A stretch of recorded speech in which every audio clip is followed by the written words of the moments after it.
todas. Estamos ya prácticamente en nuestra séptima clase. El día de hoy vamos a tener la ponencia de la ley contra la delincuencia organizada. Esta la vamos a dividir en dos, prácticamente. Dos clases. Vamos a ver toda la parte de los delitos de regula la ley contra la delincuencia organizada, cómo se desarticula una estructura criminal, los métodos especiales de investigación.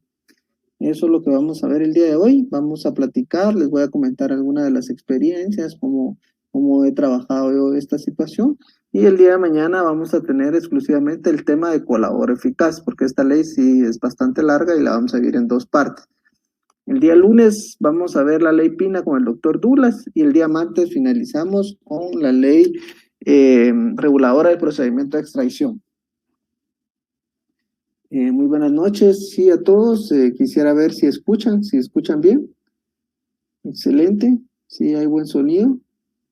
Vamos a dar 5 minutos en lo que los demás se terminan de conectar, por favor. Esto con el único objeto de garantizar que todos podamos accesar y no nos quedemos rezagados en nuestra clase. A las 7:35 en punto iniciamos nuestra conferencia y vamos a platicar. Aquí es de platicar y si tienen algunas dudas, pues las hacemos saber y si hay algunas preguntas, pues también. Hemos tratado la manera de poder llevar los mayores ejemplos de acuerdo a nuestra experiencia y que pues les pueda servir en su vida profesional.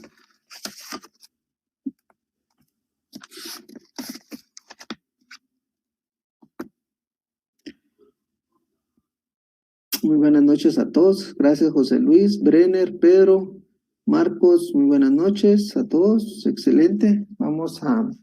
Ya en unos 2 o 3 minutitos iniciamos. Solo vamos a esperar.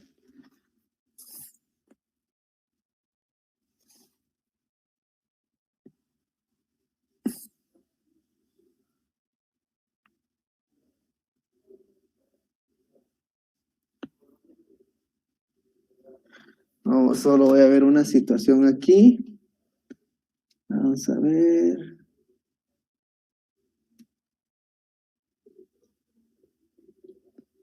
Excelente. Ya tenemos un tiempito en lo que los demás compañeros se logran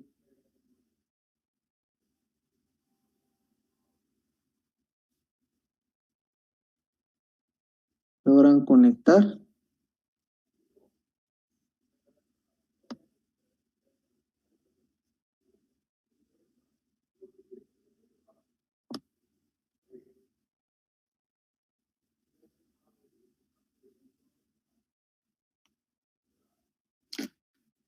Irma, muy buenas noches. Evelyn, Luján. Sí, efectivamente, Luján, Israel, sí, así es. Vamos a compartir. Francisco Eliezer, muy buenas noches. Pedro Emilio Castillo, buenas noches a todos. ¿Sí se escucha? Excelente. Vamos a esperar unos minutitos. Ya prácticamente faltan 2 para poder iniciar.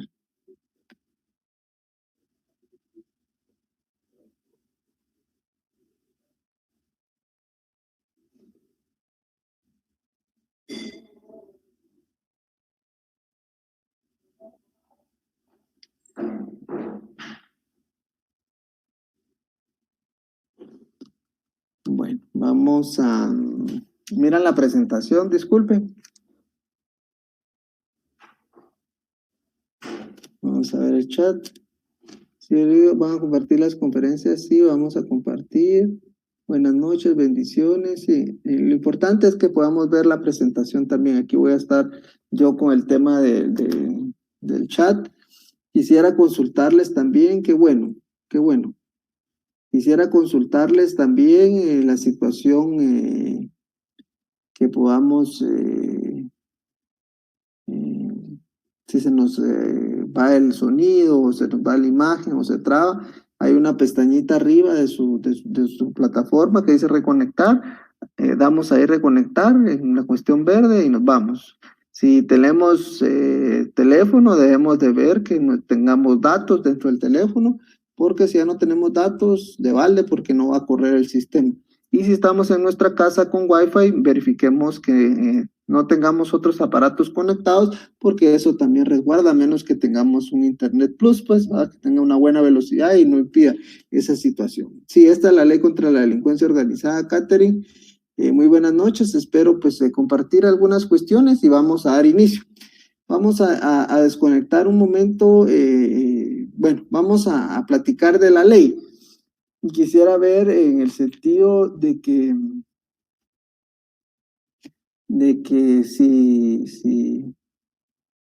si vamos a ver aquí.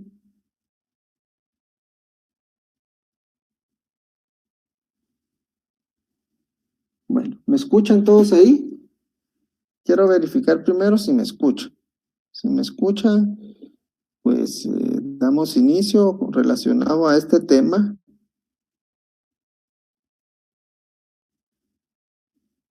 Por favor, escriban en el chat si me escuchan.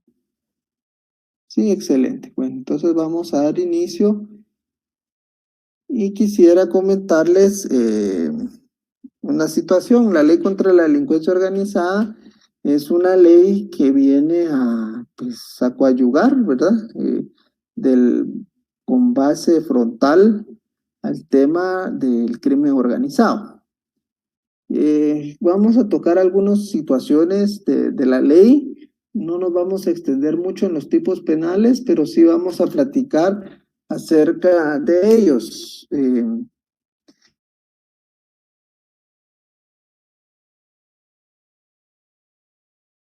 Bueno, este decreto número 21-2006 por parte del Congreso de la República. Esto es a través de la Convención de Palermo, en donde los Estados partes se comprometen a crear mecanismos jurídicos para poder atacar el crimen organizado. Ese es el objetivo realmente. El crimen organizado transnacional, la venta de armas, drogas, trata de personas, robo de vehículo, la trata de personas. Entonces, todo esto es parte de la lucha contra el crimen organizado. El negocio más fuerte, podremos decir, en donde más rápido se genera dinero, es la venta de drogas. Y por eso varios países firmaron el convenio en Palermo. Este es un convenio transnacional en la lucha directa contra el crimen organizado. Pero esto tiene su fundamento constitucional. Hablemos de un fundamento constitucional. Recordemos que también es una ley del derecho penal del enemigo, ¿verdad? Les puse un ejemplo claro, el tema penal de lavado de dinero. Encuentran a una muchacha de servicio doméstico en una vivienda, encuentran $500,000 en un allanamiento autorizado por juez competente. No le van a preguntar a esta señora, miren, ¿y ese dinero de quién es o cómo está? No. La encontraron por el principio del 257 del Código Procesal Penal, la flagrancia, prácticamente pues ella es culpable, ¿verdad? Están todos los elementos de la relación de causalidad. Entonces estamos hablando de una ley, el derecho penal del enemigo, y la ley contra la delincuencia organizada tampoco se queda atrás. Hay muchas circunstancias que vamos a ver, y al principio pues yo trabajé mucho tiempo en la Fiscalía contra el Crimen Organizado. Me encontraba dentro de la Fiscalía en el año 2006, cuando pues el Congreso de la República pues crea esta norma, esta ley. El problema que se ha dado, considero yo, ¿verdad? Ese es un criterio personal. O sea, todas las cosas que voy a hacer mención es un criterio personal y ustedes pueden formarse uno también. Pero considero que la ley contra la delincuencia organizada fue un copy-paste de otras leyes. Y al crear un copy-paste en el Congreso de la República, no se hizo discusión por discusión de cada uno de sus artículos. Si ustedes me preguntan cuál es el método especial de investigación que funciona a cabalidad, pues yo le diría que es el de escuchas telefónicas, la intervención telefónica. desde mi punto de vista. El tema de agentes encubiertos o las entregas vigiladas, que son temas que vamos a tocar el día de hoy, pues son temas que a mi criterio no funcionan. Y les voy a poner unos ejemplos ahí, y es un criterio muy personal. Pero ¿por qué no funciona? Porque no se dieron a la tarea en el Honorable Congreso de la República, pues hacer un análisis de artículo por artículo y verificar que este vaya a tener un funcionamiento lógico que se pueda cumplir.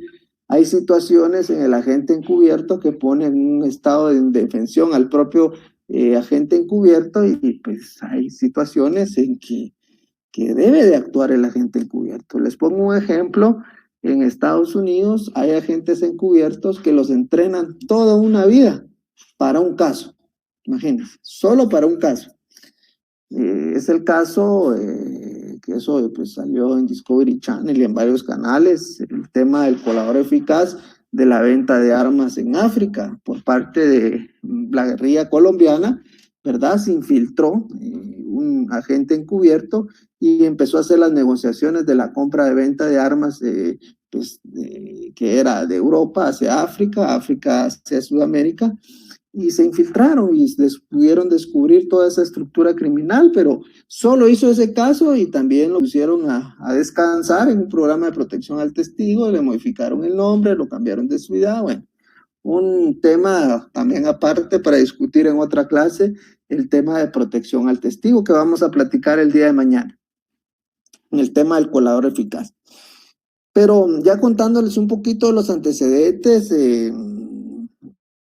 pues algo que hay que hacer mención también, que la Convención de Naciones Unidas contra la Delincuencia Organizada Transnacional, suscrita por Guatemala el 12 de diciembre del año 2000 y aprobada mediante el decreto 36-2003, tiene como propósito promover la cooperación para prevenir y combatir eficazmente la delincuencia organizada transnacional, comprometiéndose con el Estado de Guatemala a adoptar las medidas legislativas correspondientes. Por eso es que se crea afecto de combatir y erradicar la delincuencia organizada, estableciéndose mecanismos especiales de investigación. Están todos los medios probatorios que regula el Código Procesal Penal, del artículo 181 al 253 del Código Procesal Penal. Ahí dice cuáles son los medios de prueba admitidos. Y prácticamente un resumen, los peritos, testigos, documentos y otros medios de prueba. ¿Verdad? Eso es lo que hay en resumen del 181 al 253 del Código Procesal Penal. Más, cuando se trate de delincuencia organizada, vamos a utilizar 3 métodos especiales de investigación. El agente encubierto, las entregas vigiladas y las escuchas telefónicas. De esos 3 métodos, a mi criterio, el que mejor funciona es el de las escuchas telefónicas. Entregas vigiladas y agentes encubiertos, yo les voy a explicar más adelante por qué no funcionan y por qué son normas positivas no vigentes en Guatemala. Entonces, la ley contra la delincuencia organizada, pues en el decreto que ya les hice mención, que es el 21-2006, en la ley prácticamente el Congreso, en base al fundamento constitucional 171, inciso A, de la Constitución Política de la República, decreta, ¿verdad? La ley contra la delincuencia organizada. Y como en todas las leyes que hemos visto, tiene un objeto.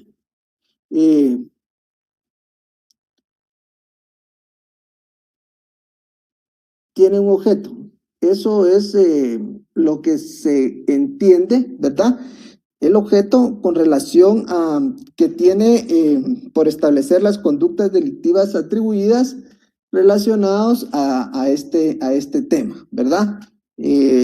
Como integrantes, participantes de organizaciones criminales, el establecimiento y regulación de los métodos especiales de investigación, la persecución penal, así como cómo prevenir, combatir, desarticular, erradicar delincuencia organizada de conformidad con lo dispuesto en la Constitución Política de la República, los tratados internacionales suscritos y ratificados por Guatemala y leyes ordinarias. De esa cuenta es esta situación que yo les he comentado.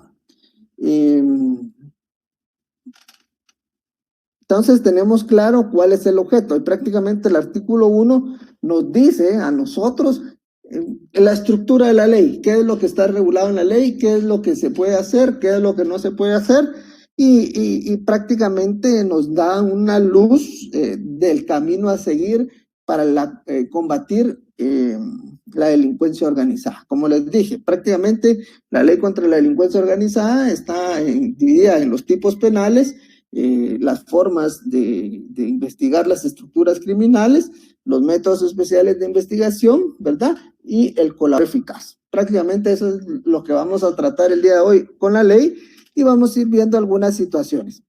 Un concepto relacionado al tema de qué es un grupo delictivo organizado.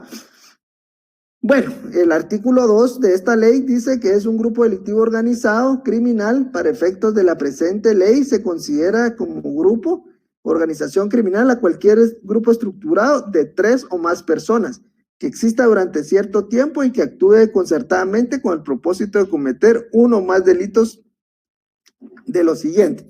Bueno, prácticamente aquí hay un recetario de todos los delitos, los contenidos en la ley contra la narcoactividad, lavado de dinero, la ley de migración, la ley para prevenir y reprimir el financiamiento del terrorismo, de los contenidos en el Código Penal, de los contenidos en la ley contra la defraudación y contrabando aduanero, de los contenidos en la presente ley, que son los que tiene regulado conspiración, asociación ilegal de gente armada, entretenimiento para actividades ilícitas, uso ilegal de uniformes, insignias, obstrucción a la justicia, comercialización de vehículos similares robados en el extranjero, exacciones intimidatorias, ¿verdad? Estos son los tipos penales que tiene regulado la ley contra la delincuencia organizada. Bueno, ¿cuál es mi criterio? Eso es lo que yo quiero compartirles a ustedes, relacionados y lo que he visto durante la práctica de estos casos, tanto como fiscal y ahora como abogado defensor. Creo yo que la ley contra la delincuencia organizada debe aplicarse única y exclusivamente a aquellos grupos organizados criminales que cumplan con ciertos requisitos. Y les voy a poner un ejemplo. Hay 3 personas que se reúnen con el objeto de ir a robar un vehículo, ¿verdad? Y se ponen de acuerdo, ¿sí? Son 3 personas, se pusieron de acuerdo, hay un tema pues de tiempo, un tema de temporalidad y permanencia, que son 2 elementos esenciales. La temporalidad y permanencia dentro de la estructura. Se ponen de acuerdo, son más de 3 y van a robar un vehículo. Bajan al tipo del vehículo, hay desapoderamiento del bien, hay violencia y hay traslado. Y en ese preciso momento viene la policía y los captura. Los pone a disposición del órgano jurisdiccional y dice el Ministerio Público, mire, señor juez, yo vengo a imputar modo, tiempo y lugar de los tipos penales que ha cometido estos 3 personas, Juan, Pedro y Luis. ¿Ah? Entre ellos está el delito de asociación ilícita, ¿no? Y robo agravado.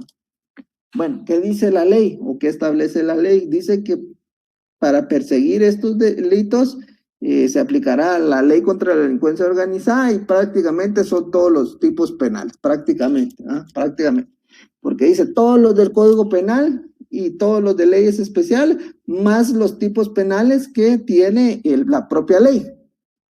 Entonces hablamos que hay un tipo penal de asociación ilícita. Yo soy de la idea, y así lo ha dicho la Corte de Constitucionalidad, que no basta que sean más de 3 personas, ¿verdad? Que sean más de 2 personas, que sean con el objeto de unirse para ir a cometer un delito. No, debe haber un análisis criminal, que es lo que vamos a ver más adelante. Artículo 17 y artículo 24 de la Ley contra la Delincuencia Organizada. Prácticamente debe haber un análisis criminal y eso no lo digo yo, lo dice la Corte de Constitucionalidad, lo dice el artículo 17 y lo dice el artículo 24 de la Ley contra la Delincuencia Organizada. Entonces, no es lo mismo, ¿verdad?, imputarle el delito de asociación ilícita como una estructura criminal a 3 personas que se hayan puesto de acuerdo para ir a robar un vehículo si no existe ese informe de análisis criminal. Y ese informe de análisis criminal únicamente le compete a la Policía Nacional Civil en Guatemala y su fundamento legal está en el artículo 24. Entonces, en el año 2006, se podrán imaginar ustedes, pues no había tanto desarrollo de la práctica y los juristas tampoco estaban preparados en ese momento pues, para hacer análisis exclusivos por cada uno de los tipos penales y después sufrieron algunas reformas, bueno. Pero lo que sí es cierto es que durante la marcha pues se fueron creando criterios, se fue creando jurisprudencia y ya pues los jueces ya fueron analizando mejor cada uno de los casos. ¿Por qué? Porque otro de los tipos penales que regula esta ley, que es la ley contra la delincuencia organizada, estamos hablando del tipo de conspiración, que es un tipo penal. Y la única forma de probarlo es a través del método especial de investigación, que es las escuchas telefónicas, ¿verdad?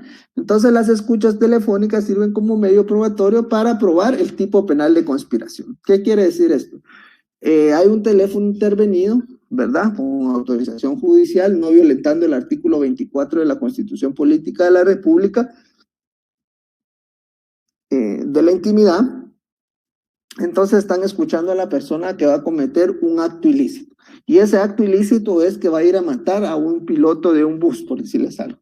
Entonces, le siguen la pista. Bueno, eso es un hecho inevitable también, ¿verdad? Que el ministerio, porque vamos a ver también dentro del tema de las escuchas, es un hecho inevitable que significa que el Ministerio Público y la Policía Nacional Civil deben de actuar inmediatamente para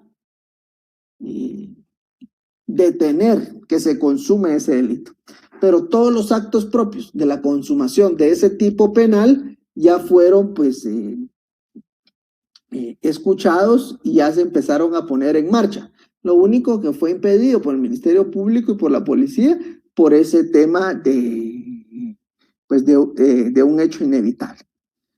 ¿Qué significa esto? Significa que podrían, ¿verdad?, ligar a proceso penal y condenar a una persona siempre y cuando pertenezca a una estructura criminal por el tipo penal de conspiración, ¿verdad? Para el asesinato, pongamos, ¿verdad? No sé si me explico. El tema de conspiración, la única forma de probarlo es a través de las escuchas telefónicas. El Ministerio Público está obligado a evitar que se cometa ese hecho delictivo, pero todos los actos propios para la comisión de esos delitos se fueron dando. Y por eso es el castigo, ¿verdad? Bueno, esto viene a contrariar también, y van a decir ustedes, pero ¿por qué es una ley del derecho penal del enemigo? No cometió el delito, pero sí estaba hablando que lo iba a cometer. ¿Y cuál es la pena? Pues la misma pena que para el delito de asesinato, aunque no haya persona asesinada. Por eso es una ley del derecho penal del enemigo, porque si lo ponemos versus lo que nos han enseñado en las clases, a través de la universidad, cursos y todo, recordemos el intercriminis, ¿verdad? Nace en la mente del criminal y lo ejecuta, ¿verdad? Una fase interna, una fase externa.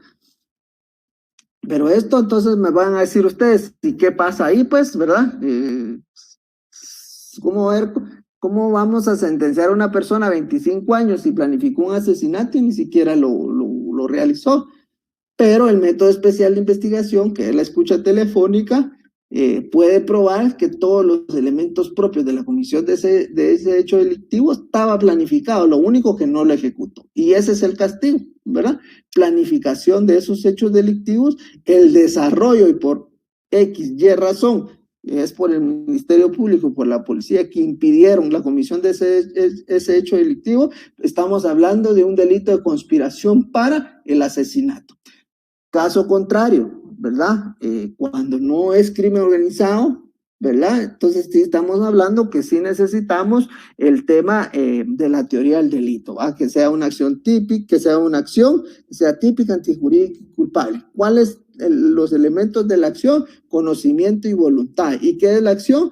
Es ejecutar un acto que va a tener una consecuencia en el mundo exterior, ¿verdad? O sea, debe haber una consecuencia. Entonces, esto va también con el tema del artículo 10 del Código Penal, cuando hablamos de la relación de causalidad, y me van a decir ustedes, ¿y qué pasa ahí? Causa-efecto, porque esa es la teoría que nosotros manejamos, ¿verdad? Toda causa tiene un efecto, o sea, toda acción tiene un efecto, y ese efecto es el que se castiga, ahí no se castiga por pensar. Un ejemplo, y se podrán reír ustedes, dice Muñoz Conde en uno de sus libros, ¿será que el pensamiento? Pues prácticamente una escucha telefónica podría ser un pensamiento, porque no es un tema que pueda hacer que se desarrolle o puede hacer que no se desarrolle, ¿verdad? O puede hacer que la persona también no esté hablando con la verdad, podría ser que está intervenido y está hablando cosas por teléfono, ¿verdad? Pues podría ser. Pero dice Muñoz Conde en uno de en la teoría del delito, uno de sus libros más famosos que él tiene, que es la teoría del delito, dice, bueno, ¿será que los pensamientos se pueden juzgar como una acción típica, antijurídica, culpable ante el derecho penal? Y la respuesta de él dice no, y pone el ejemplo, está una persona, por ejemplo, en una cabaña, en su casa, está con su esposa, sus hijos, y está su suegra, y está lloviendo y aquellos grandes relámpagos y todo, dice, viene el tipo y dice, mire suegrita, ¿será que usted no puede entrar las cosas que están afuera? Sí, mijo, y pues cuando va, él piensa y dice, bueno, ojalá que le caiga un rayo a esta señora, dice, va. Y cabal sale la señora, le cae un rayo y muere. ¿Y será que por ese pensamiento podemos juzgar a esta persona? Y pues, dice Muñoz Conde, no, por los pensamientos no se pueden juzgar, ¿verdad? Por eso tampoco la ley contra la delincuencia organizada no podría investigar esos tipos penales, ¿verdad? Que no estén relacionados con el crimen organizado. A eso quiero llegar. Ahora dice, bueno, si el delincuente piensa que va a ir a asesinar a un funcionario público por decirles algo y está en una escucha telefónica, todos esos actos propios lo vamos a castigar. ¿Y cómo lo van a castigar? Con la misma pena como que hubiera cometido el delito de asesinato. O sea, que va a ser juzgado a través de una escucha telefónica por el tema de conspiración para el asesinato. Entonces estamos hablando de esos tipos penales que tiene la ley contra la delincuencia organizada. Algunos dicen que son delitos autónomos, yo considero que sí son delitos autónomos también, pero que debe tener esa investigación criminal que realiza la Policía Nacional Civil. Si no hay esa investigación criminal, no podríamos estar hablando de una estructura. Por ejemplo, ya pusimos el carro de las tres, del ejemplo del carro que 3 personas se reúnen para ir a robar específicamente ese carro. Pero ¿cómo nace el crimen organizado? Esa es otra pregunta. ¿O cómo se crea el crimen organizado? Pues el crimen organizado, no crean ustedes que nace Juan y pues a los 6, 7 años él decide pues integrar una estructura criminal y pues ahí está, ¿verdad? No. Para formar parte de una estructura criminal, pues es un proceso, ¿verdad? Todo tiene un proceso. No son novatos, por decirles algo, ¿verdad? En el tema de la delincuencia, porque también dentro de la delincuencia podemos tener categorías, ¿verdad? Entonces yo siempre he dicho que la delincuencia organizada va subiendo de nivel, ¿verdad? Cada uno de sus integrantes. Para no ir muy lejos, pues uno de los casos más sonados tal vez del 2010 para el 2020 ha sido pues la persecución ante uno de los capos más grandes que ha tenido la historia, que es el Chapo Guzmán. Pero si ustedes se ponen a buscar en internet o en YouTube la información de él, ¿verdad? Para llegar a ser el jefe del cártel de Sinaloa y el poder que él tuvo durante la estructura, pues él pasó por ascensos dentro de esa estructura criminal, ¿verdad? O sea, no podemos comparar a una persona que se dedica al robo de carteras en el centro de Guatemala, por ejemplo, que se encuentra pues ahí por el parque central, por el mercado central, por el portal del comercio, y pues ahí pues ataca a sus víctimas, y pues lo puede hacer en pandilla, podemos decir, ¿verdad? Puedes dar con 2 o 3 personas, pero eso no significa que estos pertenezcan a una estructura criminal, ¿verdad? Sino que la estructura criminal va evolucionando de acuerdo a la jerarquía. Por eso cuando miremos el tema del colador eficaz, vamos a ver el tema de a quiénes puede él pues delatar, porque prácticamente el colador eficaz es delatar, ¿verdad? Esa situación. Entonces, dentro de las estructuras criminales van creciendo dentro de su jerarquía. O sea, miramos que Guzmán pues trabajó para los jefes de los cárteles de la droga, pero inició, por ejemplo, cuidando las siembras de amapola, en Sinaloa, por decirles algo. Después pasó a ser chofer de uno de los capos más grandes en su momento, después sicario, y pues así fue evolucionando y se fue pues ganando un puesto dentro de la estructura. Esa es la investigación que debe tener la Policía Nacional Civil para poder imputar delitos de la delincuencia organizada o creer que hay una posible estructura criminal. Si no existe ese informe, es muy difícil aplicar esa estructura. Y debe existir ese informe dentro del inicio, ¿verdad?, de esta estructura criminal, cómo se ha realizado esa evolución dentro de esta estructura. Bueno, entonces tenemos los tipos penales de conspiración y asociación que están regulados dentro de la ley. Y otros tipos penales que tiene, por ejemplo, hay el delito de obstrucción a la justicia. Bueno, la obstrucción a la justicia es un tipo penal, por ejemplo, que es con relación a que una persona pueda utilizar fuerza física, amenaza, intimidación o promesa, dar un beneficio económico o otra naturaleza para inducir a falso testimonio, perjurio, obstaculizar la aportación de pruebas de un proceso en relación a la comisión de uno de los delitos comprendidos en la presente ley. También que en cualquier forma amenace, coaccione a algún miembro del organismo judicial, Ministerio Público, Policía Nacional Civil, auxiliares de la Administración de la Justicia, traductores, intérpretes, peritos, testigos y demás sujetos procesales, y quien siendo funcionario de empleo público participe, que participe en alguna de las fases de los métodos especiales de investigación, revelar alguna información o estuviera pues colaborando con alguna de las estructuras relacionadas. Eso podría ser, de hecho son los tipos penales más importantes que tiene la ley contra la delincuencia organizada, o los más comunes que se tramitan en los órganos jurisdiccionales. Pero estos, como dije, y el recetario de delitos que tiene la ley contra la delincuencia organizada, pues sí debe contar con ¿qué? Con ese informe. Realmente, si no existe ese informe, pues creo que no podríamos aplicar la ley contra la delincuencia organizada. Antes, yo le estoy hablando antes, la policía encontraba 4 o 5 personas cometiendo hechos delictivos, los 5 detenían y los 5 realizaban, los ponían a disposición del juez, y el Ministerio Público, como eran más de 2, imputaba asociación ilícita y el tipo penal que hayan cometido, ¿verdad? Siempre utilizaban la ley contra la delincuencia organizada, pero como les dije, ha venido evolucionando y debe haber un informe de la ley contra la delincuencia organizada que está regulado en el artículo 17 y 24 de esa ley. Vamos a hablar también relacionado, ¿qué otras cosas podemos analizar dentro de la ley contra la delincuencia organizada?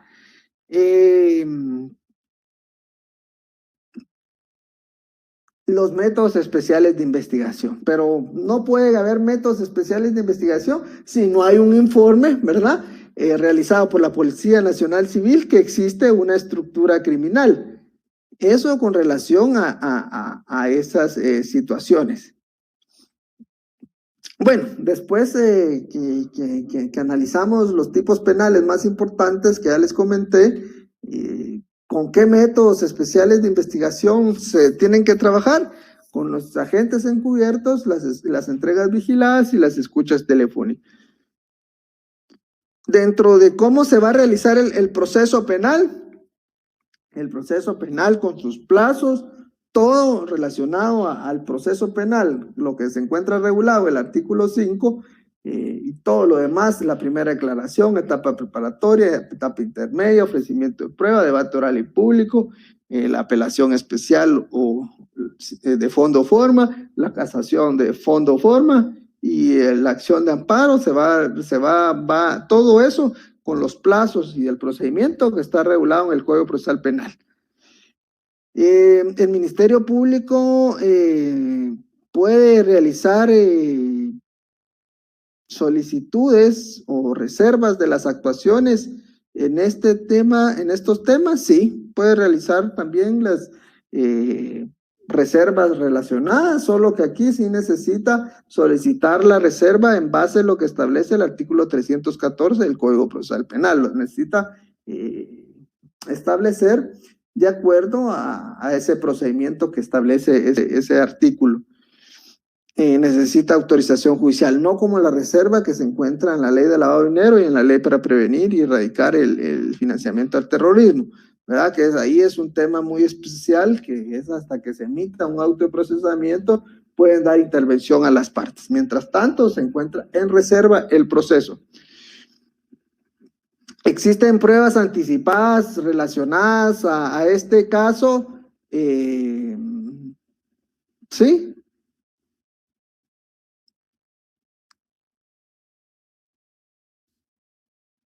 ¿Pueden haber pruebas anticipadas? Sí, de acuerdo a lo que establece el artículo 317 del Código Procesal Penal.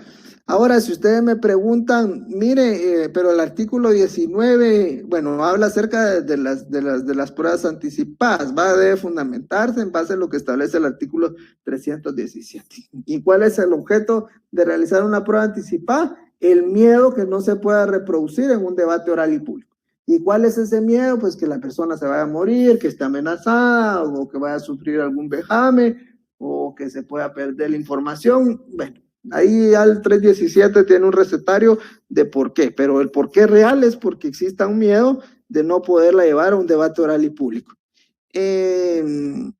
Bueno, el artículo 18, analicemos, dice, reserva las actuaciones mientras no exista persona ligada a proceso penal, no se tendrá acceso a las actuaciones realizadas por los agentes encubiertos, a las interceptaciones de comunicación y las entregas vigiladas. Estas diligencias únicamente pueden ser conocidas por el fiscal general y jefe de Ministerio Público, o en caso el juez contralor de las fiscales encargados y quienes intervengan en la realización de las mismas. Por eso le decía yo, miren, pues las entregas vigiladas y los agentes encubiertos, creo yo que son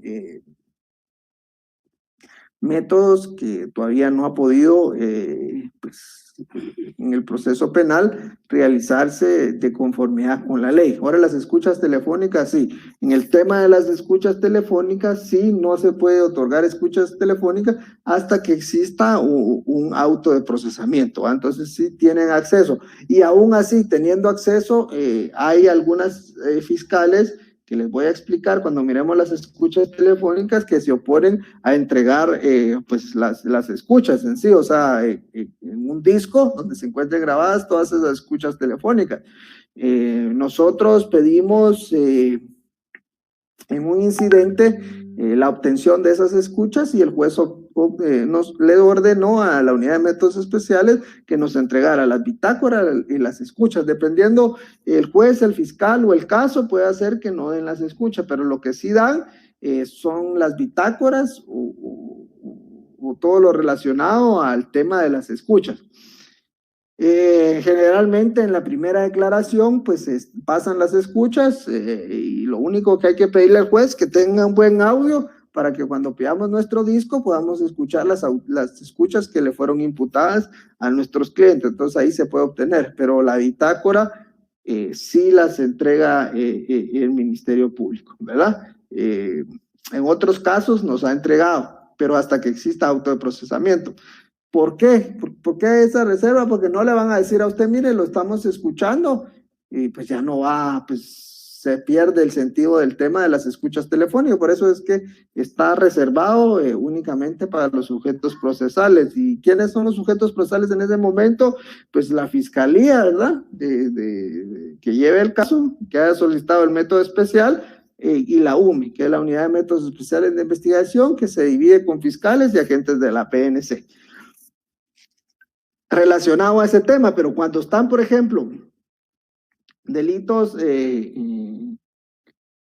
mezclados, por ejemplo, como podríamos hablar del tema de robo agravado, que estén investigando robo agravado y que la persona se ha dado cuenta que lo están investigando y solicita copias, pues puede realizar la investigación y ponerla en reserva también ante el órgano jurisdiccional basado en el artículo 314. Pues eso relacionado con esa reserva. También podemos hablar un poco acerca del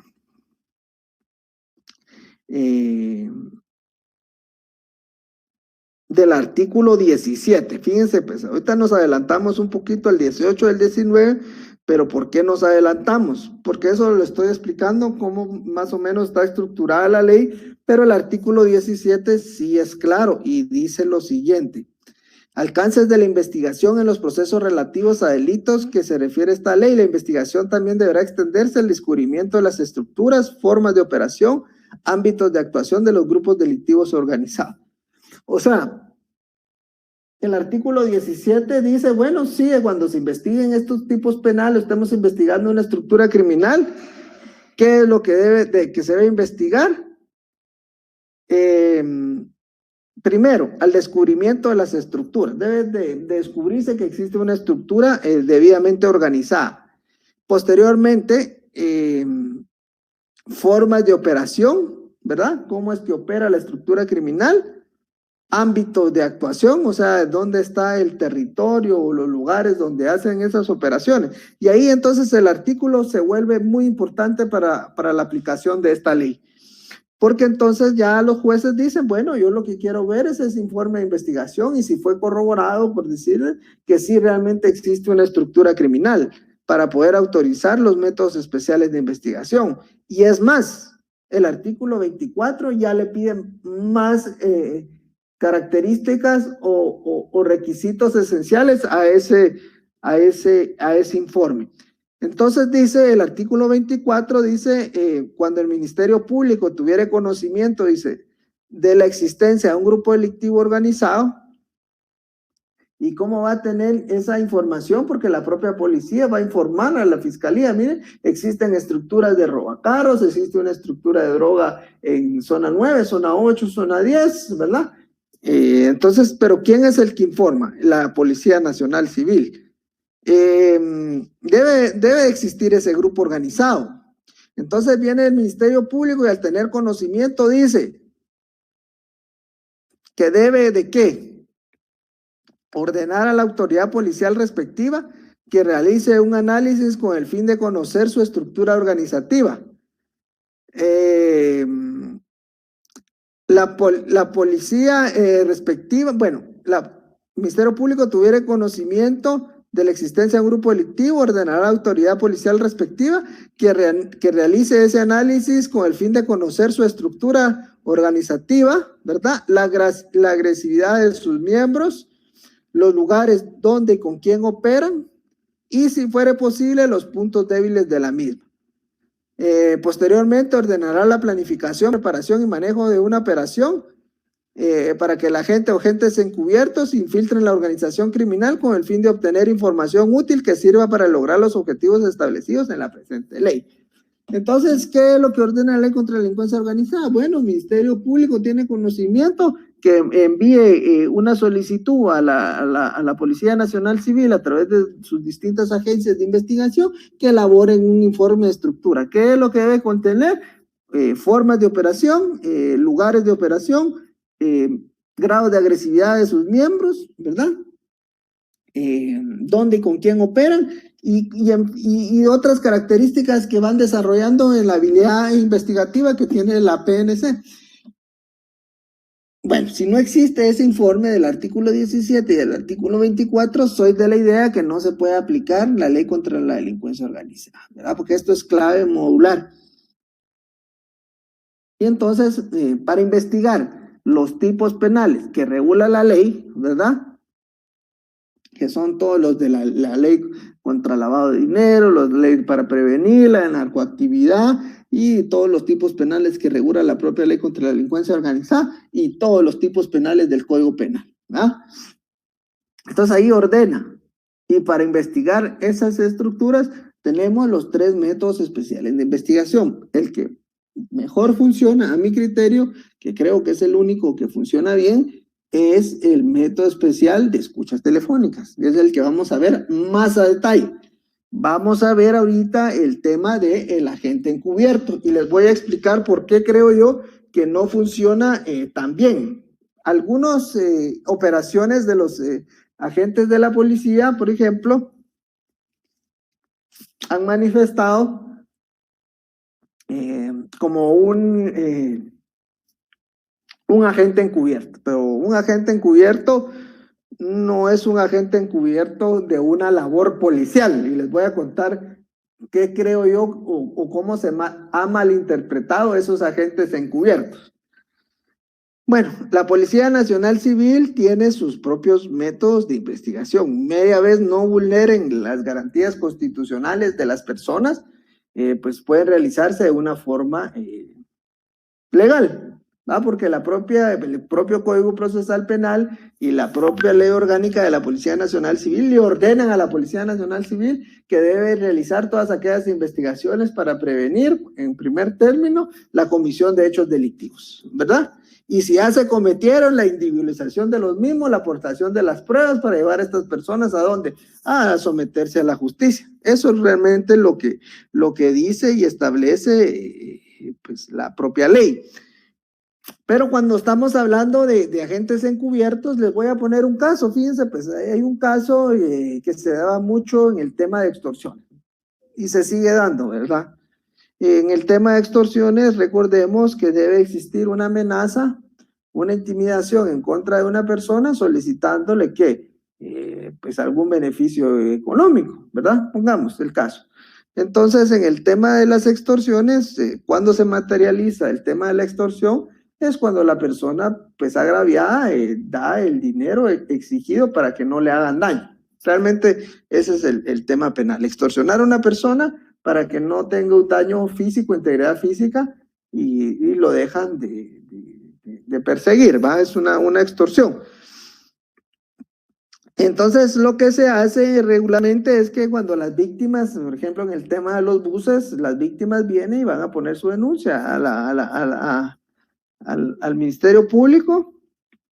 Esa denuncia pasa a la Fiscalía de Extorsiones, llaman a la víctima, le toman su declaración testimonial. Si hay alguna situación en donde estén llamando a la persona para negociar, los agentes de DIPANDA, por ejemplo, que es la unidad especializada en este tema, en este tipo de temas, pues toma esas llamadas extorsivas que realizan los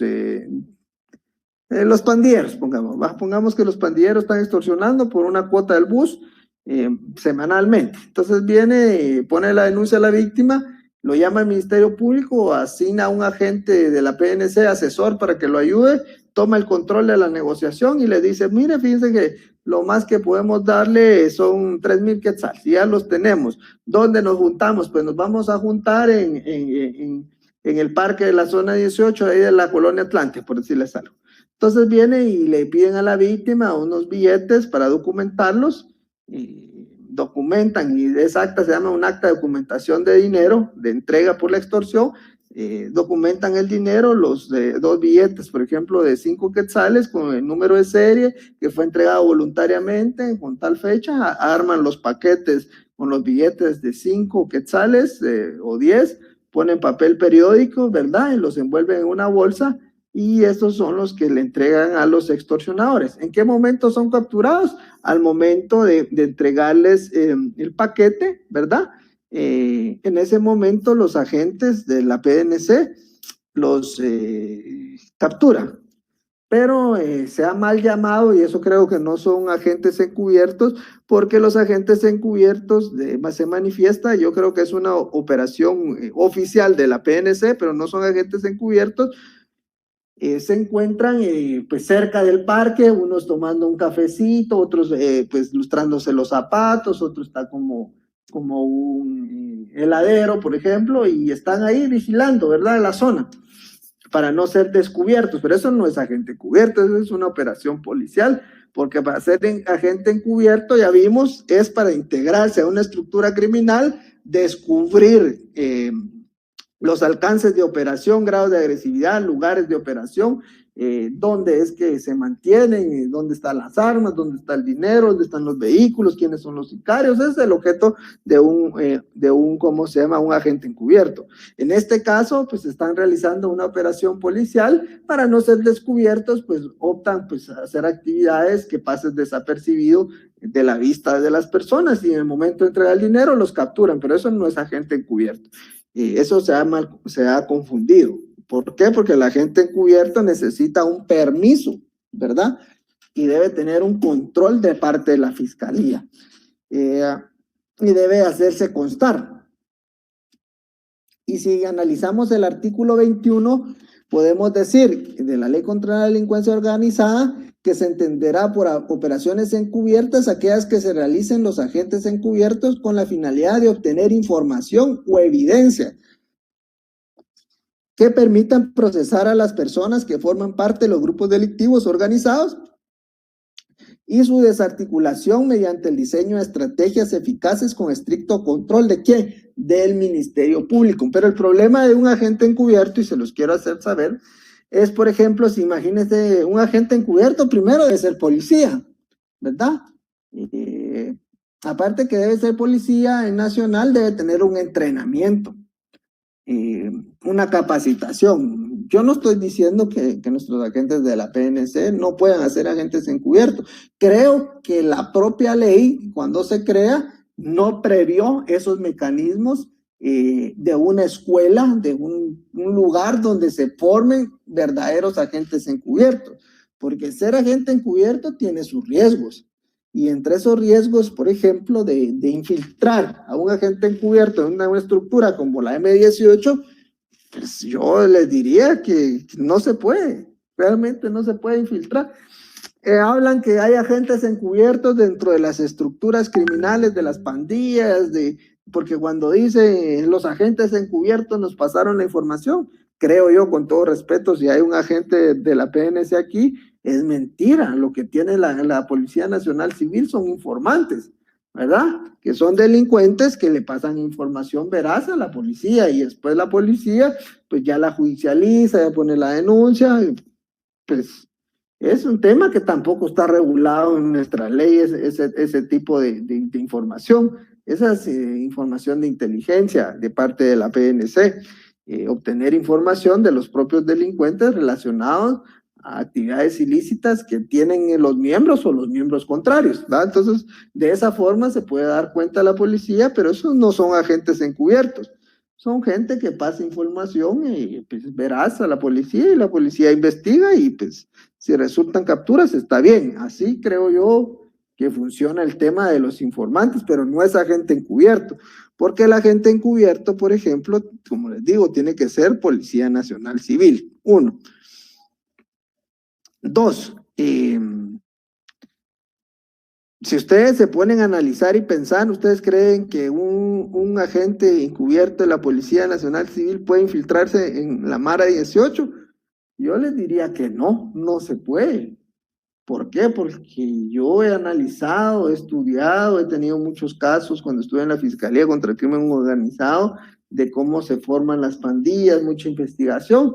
Y si ustedes buscan en YouTube, por ejemplo, el tema de las pandillas, pues van a encontrar videos de cómo se forman las pandillas. Pues tienen códigos, tienen claves, tienen rituales, y entre ellos es que se forman dentro de sus barrios o clicas, ¿va? Denominadas las clicas. O sea, de un determinado barrio es que Juan y Pedro y Luis son parte de la estructura criminal porque han sido vecinos toda la vida. Y una de las formas de por qué se ingresan a las pandillas, y es la más común, es la desintegración familiar. Y por eso muchos dicen es que el Estado, y pues la verdad que tienen un poco de razón, porque el Estado ha fallado en el tema de educación, salud, vivienda, trabajo. Entonces lo que vienen a hacer las pandillas es reclutar gente que su propia familia no ha podido aportar todas aquellas necesidades que tienen. ¿Qué significa esas necesidades? Cuando un niño a los 8 años, 7 años necesita el calor de su familia para guiarlo en el buen camino, pues lamentablemente hay casos en donde el padre pues es un alcohólico, la madre prostituta o también es delincuente, pertenece a las estructuras. Entonces todo esto va dañando dentro de la desintegración familiar, y entonces las pandillas capturan a estas personas y lo vuelven parte de una familia. Y así es como operan en la pandilla 18, o sea que un agente encubierto pues sería imposible que podría ingresar adentro de una pandilla y mucho menos extraer información, tener evidencia y llevarla al Ministerio Público, porque en el primer intento creo que lo matan. Por eso creo que no es tan funcional el tema del agente encubierto, porque hay ciertas situaciones que no se pueden dar, ¿verdad? O sea, no se puede relacionado a ese tema. También dentro de uno de los objetos que tiene es, dentro de los agentes encubiertos, está facultado para intervenir en el tráfico comercial, asumir obligaciones, ingresar, participar en reuniones del lugar de trabajo, domicilio del imputado, lugares donde el grupo delictivo organizado lleve a cabo sus operaciones transnacionales, ¿verdad? El agente encubierto en los lugares donde se lleva a cabo la operación, información, para los fines relacionados con este tema. Entonces sí, yo miro un poco difícil porque el tema es una cuestión bien complicada. ¿Por qué es complicada? Porque entonces debe haber una autorización y solicitud al fiscal del Ministerio Público encargado del caso bajo la responsabilidad de la fiscal general y jefe del Ministerio Público. Podrá autorizar operaciones encubiertas por un tiempo máximo de 6 meses, renovable cuantas veces sea necesario, sin que el plazo total de la operación exceda de 1 año. ¿Cuáles son esos requisitos de la solicitud? Bueno, miremos los requisitos. Debe existir una descripción del hecho que se investiga, antecedentes que permitan presumir que la operación encubierta facilitará los objetivos que se persiguen. En términos generales, las actividades que el agente encubierto desarrolla, la entidad ficticia que asumirán y los funcionarios de los agentes encubiertos que intervendrán en la operación, implica cerrada la entidad real del agente encubierto. Cuando se conozca el nombre, sobrenombre o cualquier otra circunstancia que permita identificar a personas o integrantes, la determinación de los agentes encubiertos en participar en la operación, indicación de las actividades generales que se autoriza. Imagínense, aquí hay actividades que se pueden autorizar. Una de ellas es no matar, por ejemplo. Si dentro de la estructura criminal se infiltra una persona, pues ahí le van a decir, por ejemplo, para probar dentro de la estructura, como una clica, es probar a uno de sus miembros, es ir a matar a un piloto de un bus, ¿verdad? Entonces le dan su arma, le dicen en tal fecha va a estar aquí le dan la fotografía y pues debe hacerlo. Y si no lo hacen, prácticamente se está condenando a que también lo maten. Ahora, como esta es una actividad prohibida, si lo llega a hacer, pues el agente encubierto asumirá su responsabilidad penal. Imagínense, es un poco delicado. Creo que ahí hay unas cosas que no concuerdan bien cómo funcionaría este tema de agente encubierto, por lo cual yo considero que no es funcional. Porque el artículo 31 ya nos habla acerca del agente encubierto y si comete delito por extramilitarse sus actividades, que está autorizado, será sancionado con la pena señalada, imagínense. O sea, trae una consecuencia. Creo yo que por ahí el tema del agente encubierto no hay. Muchos dicen sí hay agentes encubiertos, pero son operaciones policiales que por su naturaleza pues realizan actividades que parecieran ser agentes encubiertos, pero el agente encubierto es infiltrarse en la estructura criminal, descubrir todo lo que dice el artículo 24 que ya analizamos, obtener pruebas, y aquí sí hay regulado un tema de cadena de custodia. A ese tema quería llegar. Aquí existe un tema de cadena de custodia que es importante para todo el proceso penal, para cualquier delito. Pero si nosotros analizamos, por ejemplo, en el tema de la ley contra la delincuencia, si nosotros analizamos nuestro Código Procesal Penal, no hay un artículo que nos diga qué es una cadena de custodia, ¿verdad? No hay. Ahora, en la ley contra la delincuencia organizada, tanto en los agentes encubiertos, entregas vigiladas y en las escuchas telefónicas, hay una cadena de custodia. A esto quiero llegar. Es importante el tema de la cadena de custodia relacionado a las pruebas que se deben de obtener. Bueno, entonces vamos a hablar del otro tema con relación al tema de las operaciones encubiertas. Este tema de las operaciones, perdón, de las entregas vigiladas. Ya vimos el agente encubierto. Las entregas vigiladas puede ser dinero, puede ser drogas, puede ser armas, ¿verdad? Y tiene un objeto, que es un método especial de investigación que permite el transporte y tránsito de remesas ilícitas y sospechosas, así como drogas, estupefacientes y otras sustancias materiales, objetos prohibidos o de ilícito comercio que ingresen, circulen o salgan del país bajo la estricta vigilancia o seguimiento de autoridades previstas en la presente ley. Bueno, en este tema es importante recalcar que cuál es el objeto. La vez pasada yo fui a una conferencia en Nicaragua, el capacitador, nos fuimos por parte de USAID cuando yo me encontraba en la Fiscalía contra el Crimen Organizado, y él decía en su explicación, el doctor Dalanés decía, miren, decía, aquí el tema de las entregas vigiladas es un tema a nivel internacional. ¿Por qué? Porque lo que les interesa combatir a través de la delincuencia transnacional, ¿qué es? Pues descubrir las cabezas de los grupos delincuenciales. Realmente no les va a interesar, por supuesto que hay que combatirlo, decía el doctor, las casas donde distribuyen droga o la droga que se va quedando poco a poco desde su camino, desde Colombia, y su lugar final es México, Estados Unidos. Y entonces aquí los residuos de la droga, pues ya que incluso he escuchado que les ponen cal, les ponen aspirina, no sé qué, entonces que si llevan 10 kilos, por ejemplo, para México, dejan uno aquí y lo convierten en 20. Entonces, eso también hay que combatirlo, pero a la delincuencia transnacional no les interesa tanto el tema interno, sino de las cabezas que manejan las estructuras internacionales o transnacional. Por ejemplo, el cartel de Sinaloa, los nuevos carteles que han surgido en México. Entonces, esas entregas vigiladas es para descubrir quiénes son las cabezas, quiénes operan, si hay que entregarles dinero para la compra de droga y realmente cómo funciona.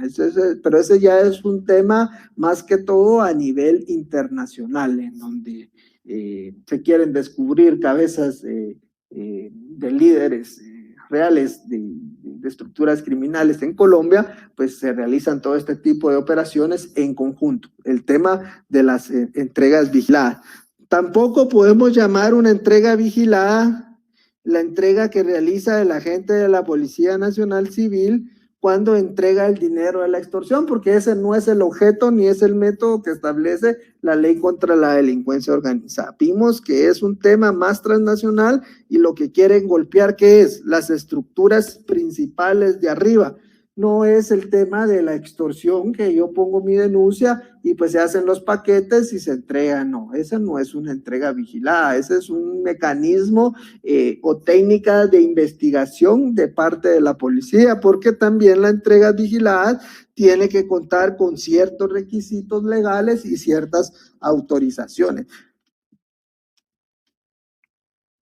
Y debe existir ese personal especial de las entregas vigiladas realizadas por un personal de la Policía Nacional Civil bajo la supervisión y dirección estricta del Ministerio Público y serán periódicamente evaluados con métodos científicos para garantizar su idoneidad o el ejercicio de dichas actividades. ¿Cuáles son esos métodos? Pues cuando yo estuve en la fiscalía, creo que tal vez no han cambiado, pues era someterse a todas las pruebas de confiabilidad, ¿verdad? Como el polígrafo, realizadas por la embajada en ese momento de Estados Unidos, con coordinación con USAID y todas estas situaciones para probar la confiabilidad del personal, ¿va? Estoy hablando del personal que estábamos en la Fiscalía contra el Crimen Organizado, porque realmente estábamos pues persiguiendo estructuras fuertes de aquí de Guatemala en el tema de crimen organizado, el tema de los secuestros. Ese tema también es parte del crimen organizado y se combate relacionado con el tema específico de los métodos especiales de investigación. La vez pasada, el curso anterior que dimos, que era el derecho penal, parte especial, dentro de los tipos penales que vimos el secuestro y vimos que este tipo penal se combate a través de los métodos especiales de investigación. ¿Quién es la competencia para la autorización, para ser competente para la autorización de entregas vigiladas bajo su responsabilidad? La fiscal general y jefe del Ministerio Público. Debe existir una resolución de la fiscal general y deberá dictar su resolución debidamente fundamentada, determinando los siguientes puntos: descripción del hecho, la justificación de esta medida, fundamento de su necesidad. En términos generales, los métodos que se autorizarán para documentar la información, la entrega vigilada, de conformidad con el artículo 29 de esta ley. ¿Qué sustancias o bienes serán puntos de circulación? Cuando las sustancias o bienes sean puestos en circulación por agentes encubiertos. El procedimiento antes de negar la medida, se puede negar la medida si lo manifestado por el fiscal encargado del caso en su solicitud, la fiscal general y jefe del Ministerio Público, pues considera que no es viable la autorización prevista en la ley, pues podrá ser desechada y el fiscal deberá tomar nuevos elementos para poder solicitar de nuevo. Pues prácticamente eso es lo que esos métodos especiales, pero el que mejor funciona, como les dije, es el tema de los métodos especiales, las escuchas telefónicas, que es el tema que vamos a hablar ahorita y vamos a analizar. Estamos prácticamente analizando este tema de las escuchas telefónicas porque sí es un tema que sí funciona. Vimos todo lo relacionado a los tipos penales, vimos cómo es que se debe investigar los tipos penales relacionados con el crimen organizado, vimos los métodos especiales de investigación que prácticamente vimos dos ya, el agente encubierto y las entregas vigiladas, y el tercero que son las escuchas telefónicas. A este método está en la Ley contra la Delincuencia Organizada, dentro del capítulo 3, y existe la interceptación telefónica y otros medios de comunicación. Para hablar de este tema de la interceptación de números telefónicos, tenemos que saber algo. No a cualquiera se le puede intervenir su número de teléfono, ¿verdad? Debe de existir una justificación. Entonces, dentro de todo este andamiaje jurídico, existen dos tipos de intervención, podríamos llamar, o así lo miro yo, dos tipos de intervención. Una intervención de números telefónicos sin investigación previa y una autorización judicial con investigación. En la primera podríamos denominarle interceptación telefónica de delitos privilegiados, y en la segunda podríamos llamarle intervención telefónica de delitos no privilegiados, y así más o menos lo establece la Ley contra la Delincuencia Organizada. Y vamos a ver por qué se le denomina así, pero aquí lo importante, para interceptar un número de teléfono debe haber una justificación, y esa justificación no quiere decir, es que Juan Pérez me cae mal, o yo trabajo en la unidad de métodos especiales de investigación y miro yo que mi hermano tiene problemas con X persona y le voy a intervenir su teléfono para ver qué dice, qué piensa. No, eso no es así.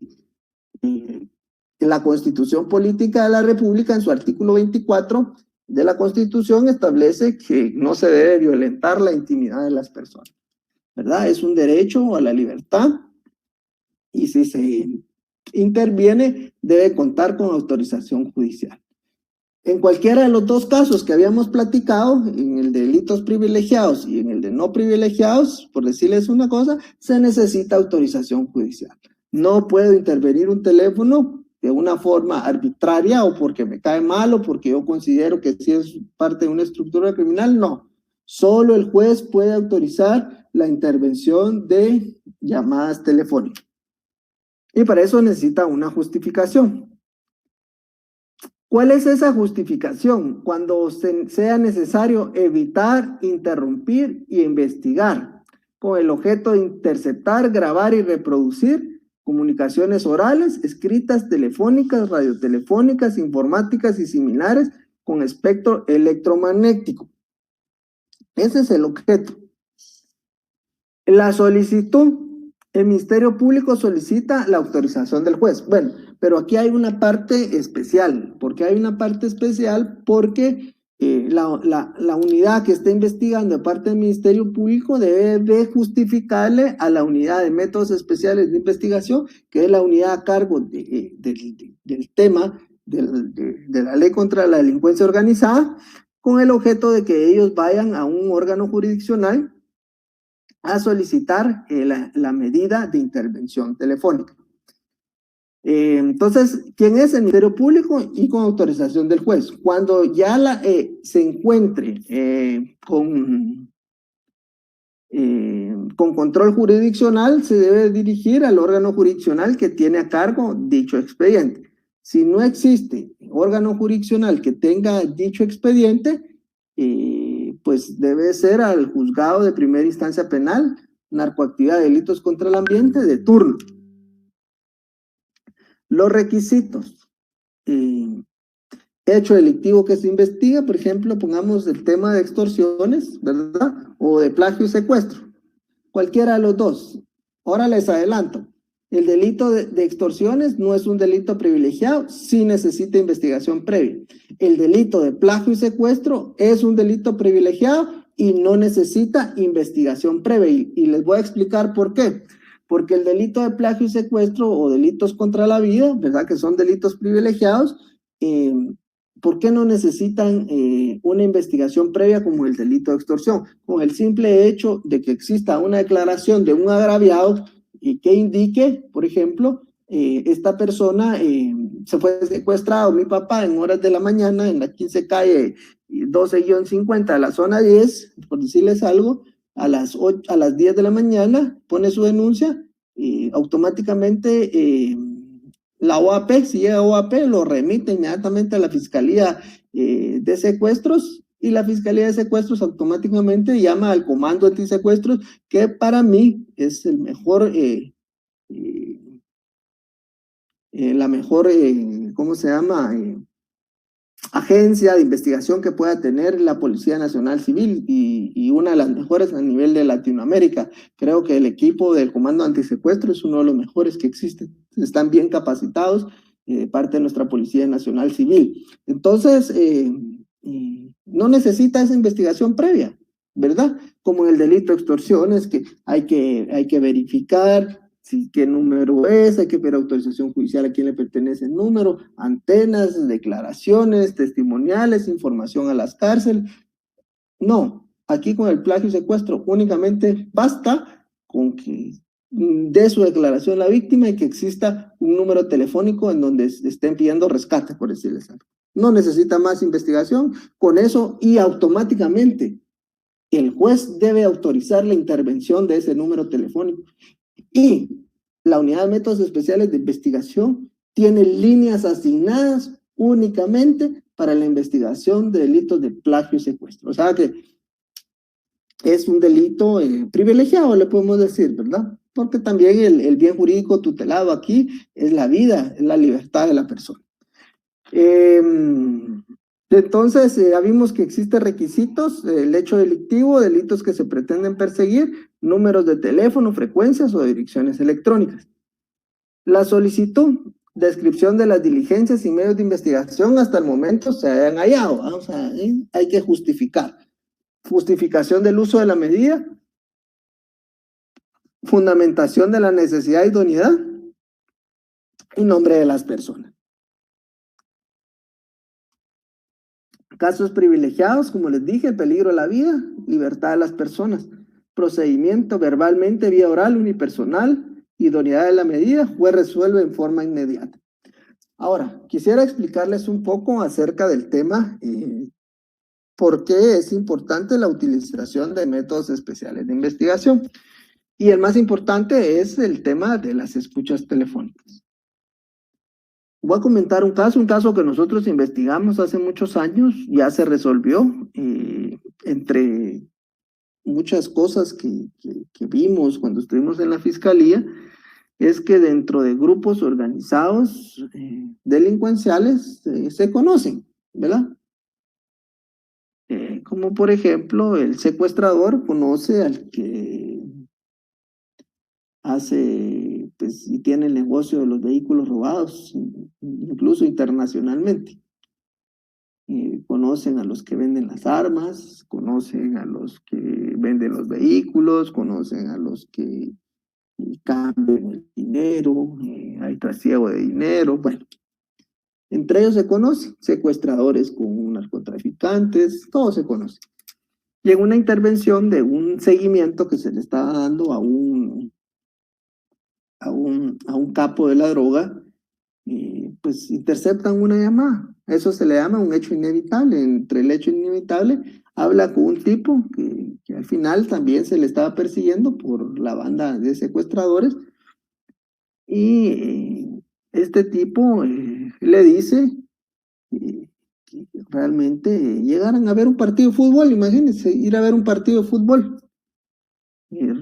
Recuerdo que era famoso, era el Real Madrid-Barcelona, una cuestión así de una final, y se estaban reuniendo para ver un partido. Cuelga el tipo, y también estaba interceptado el otro número de teléfono y llaman y dicen que al resto de la banda que van para el lugar donde se encuentra este tipo, que lo van a secuestrar, le van a tumbar la droga y el dinero porque tenían conocimiento que había droga ahí y dinero, ¿verdad? Entonces eso se le llama un hecho inevitable, que significa que ya tiene conocimiento el Ministerio Público que se van a cometer hechos delictivos graves en contra de la vida de una persona y lo tiene que evitar, un hecho inevitable. Entonces, en el tema de las escuchas telefónicas hay una cuestión que se llama radio base. Ahora, pues con los temas de localización y ubicación, pues ya el margen de error es menos, ¿verdad? Pero en aquel tiempo no había tampoco una tecnología tan avanzada, sino que lo que había era un tema de radio base, que era la ubicación por antenas, y le daba más o menos el lugar exacto donde se encontraban estas personas. Y así fue como localizamos la casa y vivienda de este narco. Y pues nos trasladamos para allá. Cuando nosotros llegamos, ya el hecho ya había pasado una primer fase, ¿verdad? Que era neutralizar al narcotraficante, a sus custodios, y ya tenían amarrada a la esposa, a sus hijos y a él. Cuando llega la policía y entra al inmueble y es capturado el narcotraficante y a los miembros de la banda de los secuestradores. ¿Qué se incautó ahí? Pues droga, dinero, y se trasladaron a las personas a torre de tribunales. Pero en ese momento viene uno de ellos y habla con el fiscal, en ese entonces mi jefe, y le dice, mire, fíjese que quiero ser colaborador eficaz y voy a resolver varios casos.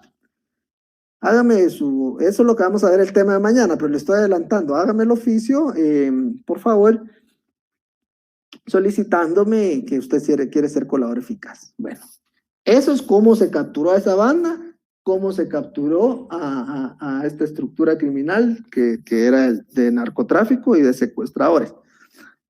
¿Qué casos resolvimos? Resolvimos 20 casos con el colaborador eficaz. Esta banda de secuestradores tenía el objeto de capturar a sus víctimas y matarlas a todas, ¿verdad?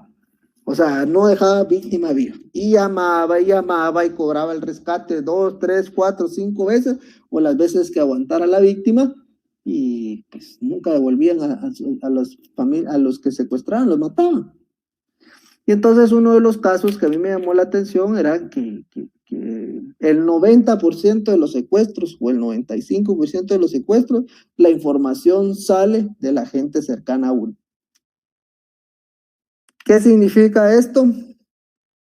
Los bancos, trabajadores de uno, las empleadas domésticas, incluso familiares. Esta señora, pues la mamá de un muchacho, pues vendía en el guarda, ¿verdad? Por el guarda, perdón, tenía su localito de venta de comida y pues su hijo estaba en Estados Unidos y a medio mundo le andaba contando que su hijo ya le había mandado dinero para que comprara su casita y que no sé qué, que no sé cuál, y que ya iba a venir su hijo y que ya iba a venir. Vino el hijo de Estados Unidos, dicho y hecho, lo secuestran y empiezan a pedirle rescate a la señora. Primero le pidieron 200,000, los entrega, después ya le bajaron a 100,000, los entrega, después 50,000, los entrega, y después ya se quedó sin dinero y no le volvieron a su hijo.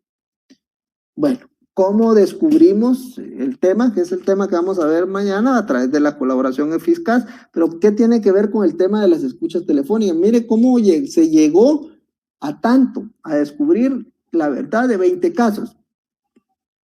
Pero la situación es la siguiente. A este muchacho lo secuestra porque había un señor que era albañil que llegaba a comer ahí donde hacía ella comida y escuchó, y como era parte de estructura criminal, lo secuestran, lo matan y lo entierran abajo de una cisterna de una casa en la zona 12. Imagínense. Ahí pasó 4 años, si no estoy mal, o 3 años, enterrado, nadie sabía nada, y había unas familias viviendo, estaba el agua, como lo habían enterrado abajo de la cisterna, le echaron una tortita de cemento y lo entierran vivo, ¿verdad? Al pobre muchacho. Al muchacho lo entierran vivo, le echan la tierra, le tapan ahí, y después vuelven a echar el agua, y ¿quién iba a encontrar el cadáver? A través de las escuchas y el colaborador eficaz se pudo resolver esos 20 casos. Uno de ellos de este muchacho. Se volvió colaborador, pero ese tema de colaborador lo vamos a ver mañana. Necesidad y idoneidad de la medida, sí, cuando existe la necesidad de la interceptación de comunicaciones o cuando los medios de investigación realizados demuestren que los delitos cometidos por miembros de grupos delictivos organizados estén utilizando los medios de comunicación establecidos en la Ley contra la Delincuencia Organizada. Tiene que pertenecer a una estructura criminal, debe de contar con el informe del artículo 17 y 24 de la Ley contra la Delincuencia Organizada, y debe de estar una estructura definida dentro de que sus líderes, qué función cumple cada uno de los líderes y funciones asignadas a cada uno de sus líderes. Eso debe existir para que se pueda intervenir también un número telefónico. Delito de crimen organizado, la interceptación son eficaces para obtener elementos de investigación. ¿Cuál es el objeto? Primero, las interceptaciones son eficaces y el objeto es tener elementos de investigación. ¿Las escuchas telefónicas son elementos de investigación? Sí. ¿En dónde es un único medio de prueba? A mi criterio son en los delitos para la conspiración, lo que habíamos platicado. Competencia para lograr la autorización, tiene que ser un juez de primera instancia penal. Lo que regularmente hacen, como no hay control jurisdiccional, es ir al juzgado de primera instancia penal de turno o a los juzgados de diligencias urgentes que se encuentran en Gerona. Ahora, si ya tiene control jurisdiccional, sí debe de ir a ese órgano jurisdiccional. Autorización para la interceptación deberá resolver inmediatamente los requisitos, justificación de definición del hecho, números telefónicos, plazo por lo que se autoriza, nombres y otros datos que permitan identificar. Estos ya son los requisitos que debe tener esa solicitud. Centro de interceptaciones, como les dije, está a cargo de la Policía Nacional Civil y agentes fiscales. Si estas personas revelaran información de alguno de los métodos de investigación que se estén realizando especiales dentro de esa unidad, hay un delito que se llama responsabilidad de funcionarios públicos.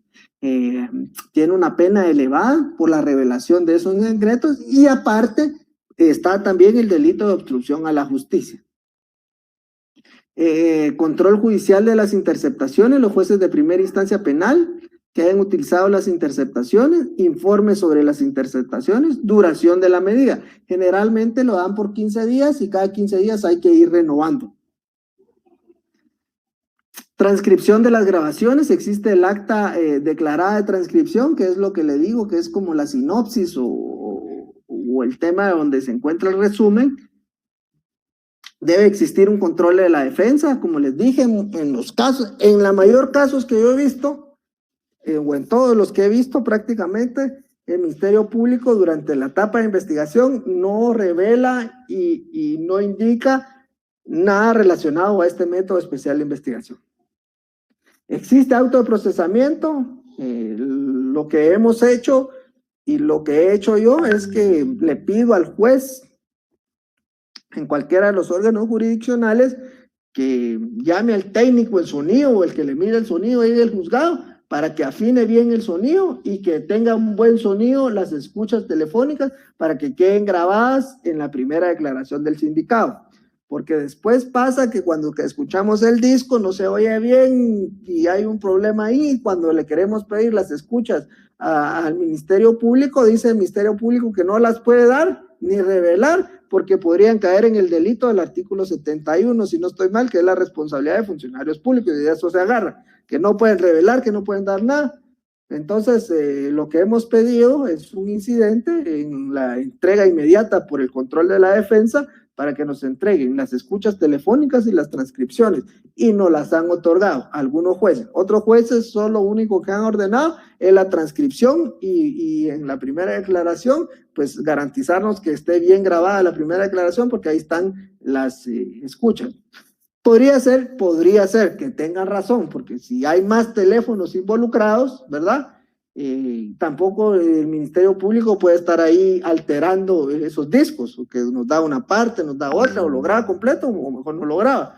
Entonces, sí es mejor que, ¿cómo se llama? En la primera declaración tengamos buen sonido, y lo que sí nos pueden dar, y creo que es que sí, nunca me lo han negado y al principio empiezan, pero cuando yo les explico que debe haber un control de la defensa y que están violentando garantías constitucionales y también sentencias de la Corte de Constitucionalidad, sí nos lo han dado, pero les cuento ese tema. ¿Y qué es ese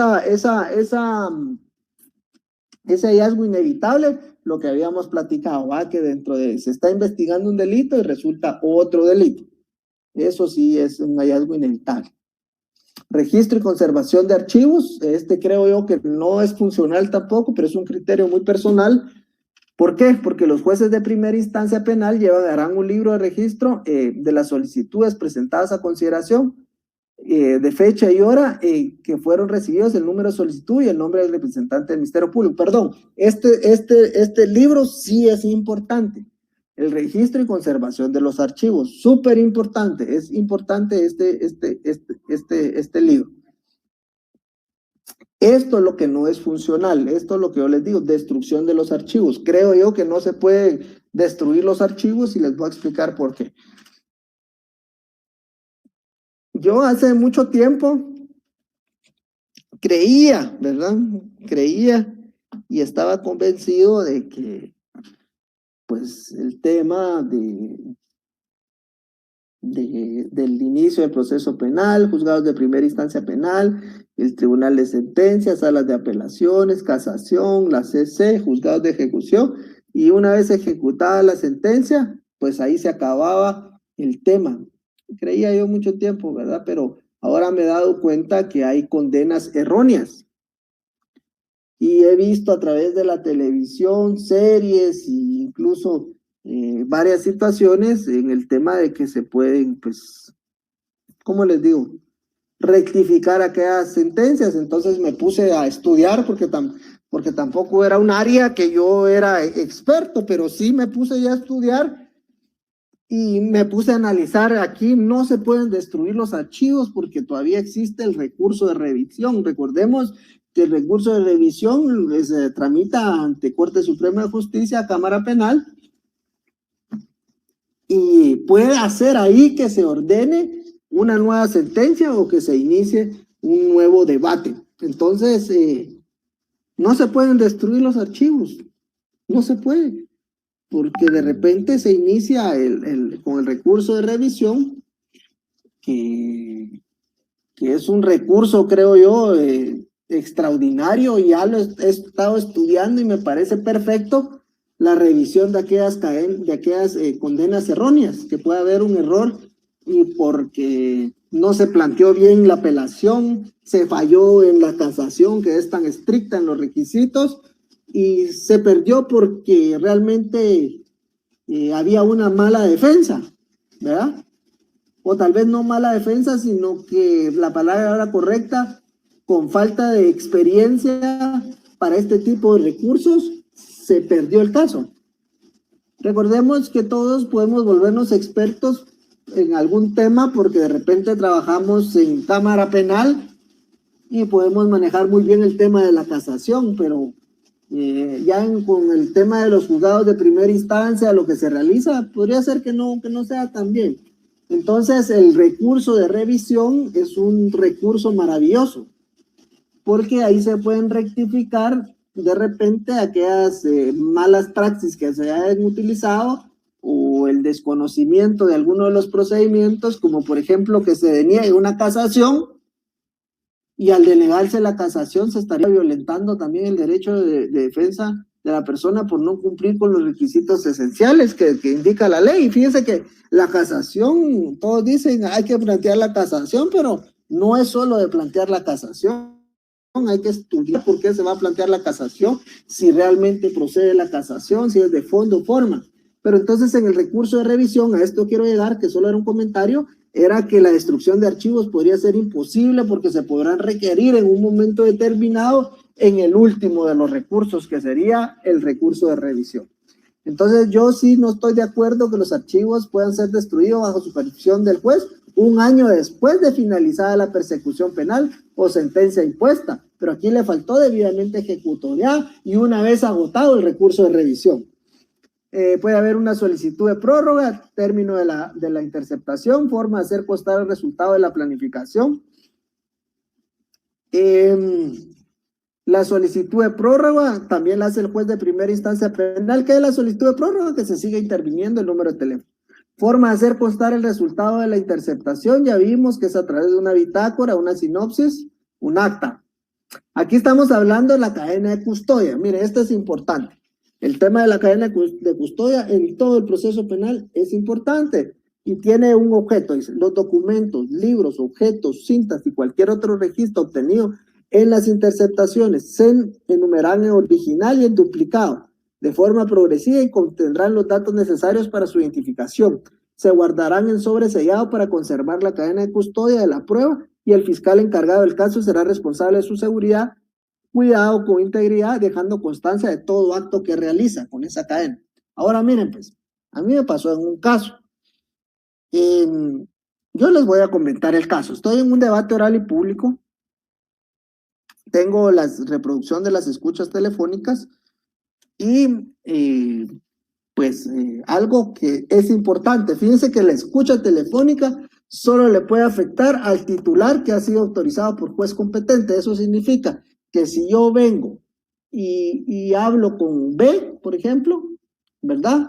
Hablo con B, el que tiene interceptado el teléfono, a mí no me puede afectar. Si yo estoy hablando de hechos delictivos, lo correcto es que el Ministerio Público, como un hecho inevitable, solicite nuevamente la autorización de judicial para intervenir mi teléfono. Pero si no está intervenido mi teléfono, esa fue en sentencias que he visto en casos reales, no han decretado una relación porque no existe ese requisito esencial que es la cadena de custodia y el único teléfono que le afecta la intervención es al que ha autorizado el juez. De esa cuenta, la cadena de custodia es muy importante y tiene que encontrar todos estos requisitos. Estamos en el debate oral y público y resulta que un perito, podríamos decir, porque así fue ofrecido, de parte de la fiscalía y del creyente adhesivo en ese caso, pues realiza un dictamen. Entonces lo primero que le pregunto yo en el dictamen a él es que en base al artículo 380 del Código Procesal Penal, que le pongan a la vista la cadena de custodia. Y le pregunto, ¿ya tiene usted a la vista la cadena de custodia de las interceptaciones telefónicas, de los números en donde usted sacó el dictamen? Sí, tengo aquí a la vista y sí, aquí está descrito que el número telefónico 2020 está interceptado, tiene orden de juez y le pregunté todo, que si tenía orden de juez, sí, tiene orden de juez. ¿Y a usted quién le dio el disco para que hiciera su dictamen? Me lo dio el fiscal. ¿Y usted firmó cadena de custodia? Y se queda callado. ¿Puedo revisar, señor juez? Si revise la cadena de custodia, no está mi firma. Entonces, la siguiente pregunta que yo le hago, si usted no firmó la cadena de custodia, ¿cómo obtuvo la información? Y dice él, imagínense lo grave, estoy hablando de lo grave que puede pasar en un debate oral y público. A mí el fiscal las escuchas telefónicas me las dio en una memoria, nunca me dio el disco y nunca me dio la cadena de custodia. ¿Qué legitimidad podría tener si no se cumplieron con las reglas establecidas en la propia ley contra la delincuencia organizada? Y dice que el fiscal encargado del caso será responsable de su seguridad, cuidado e integridad, dejando constancia de todo acto que realiza. Y no dejó constancia porque no firmó la cadena de custodia, entonces el informe o el dictamen que él había dado tampoco había nacido de la vía jurídica porque no cumplía con las características dadas. Otra de las preguntas, y así se desacreditó ese testigo y así fue como resolvieron en sentencia, pues si se le había autorizado por parte de un juez competente poder realizar el peritaje de acuerdo al artículo 225, 226 y 227 del Código Procesal Penal, y él dijo que no. Miren, yo soy del criterio, y hay que ponerle atención, porque pueden haber otros jueces que no sean de ese criterio. Yo soy del criterio que los únicos que no necesitan nombramiento para el tema de los peritajes en materia científica son los peritos del Instituto Nacional de Ciencias Forenses. ¿Por qué? Porque en la propia ley establece que ellos han sido designados para ayudarnos en el tema científico, ¿correcto?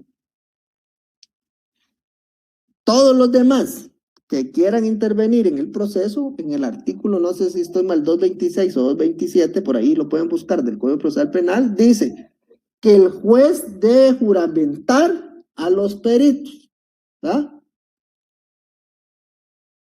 Y el único que puede juramentar a los peritos es el juez, ¿verdad? Entonces, como la ley específica dice que los del Instituto Nacional de Ciencias Forenses no necesitan juramentación, pues entonces se entiende que todos los demás sí, y en el artículo 226 dice que se debe juramentar. Por eso les digo que hay que, si se realiza un peritaje, que no lo haga el Instituto Nacional de Ciencias Forenses, o en su caso se debe realizar otro porque se cree que no se cumplieron con los requisitos establecidos para ese peritaje, se debe pedir autorización del juez.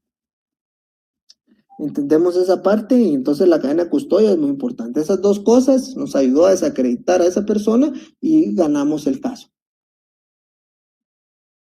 Reserva. Quienes participen en alguna intervención, ya les dije, los fiscales o la policía, deberán guardar reservas sobre el contenido de la misma. Si no la guardan, hay un delito, ¿verdad? Que es el tema de responsabilidad de funcionarios públicos.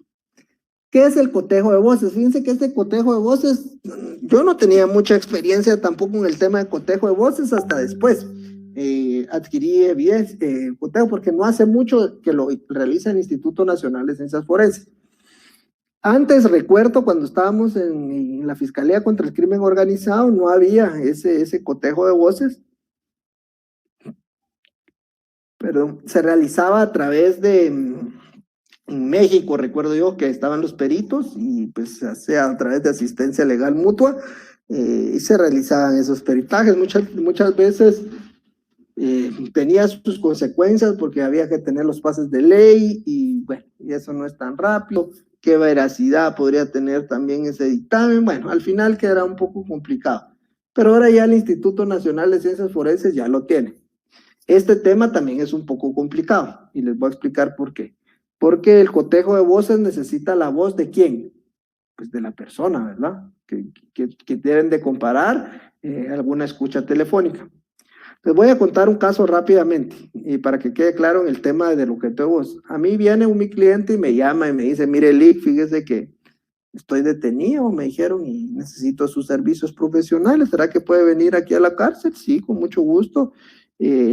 ¿Cuál cárcel está? Pues aquí estoy en el preventivo. Entonces yo fui al preventivo en la zona 18, pues hablé con él y me dice, mire, fíjese, Lee, que yo tengo problemas, me dijo. ¿Y cuál es su problema? Cuéntame. Fíjese que el problema que yo tengo, me dijo, que yo hace como 3 años tenía un teléfono y ese teléfono lo perdí. Y a mí me gustaba echarme los tragos, me dijo, porque yo lo primero que le digo a mi cliente, mire, dígame la verdad, porque es más fácil ir a defender una verdad que una mentira, porque si usted me miente, entonces ahí vamos perdidos, porque voy a defender una mentira y voy a ir en un estado de indefensión, porque realmente no voy a conocer la verdad. Sí, yo le voy a decir la verdad. Yo tomo mucho, me dijo, y de repente en una tienda, no sé si lo empeñé o me lo robaron, pero la cosa es que yo perdí ese teléfono, no volví a saber nada de él. Y yo le pregunté, ¿puso la denuncia? No puse denuncia. Y sigue funcionando ese teléfono, a saber, me dijo, porque yo no supe nada de ese teléfono. Resulta que ese teléfono lo utilizaban para coordinar sicariato, imagínense. Y recordemos que a las nuevas leyes en el tema de registro de teléfonos móviles, ¿verdad?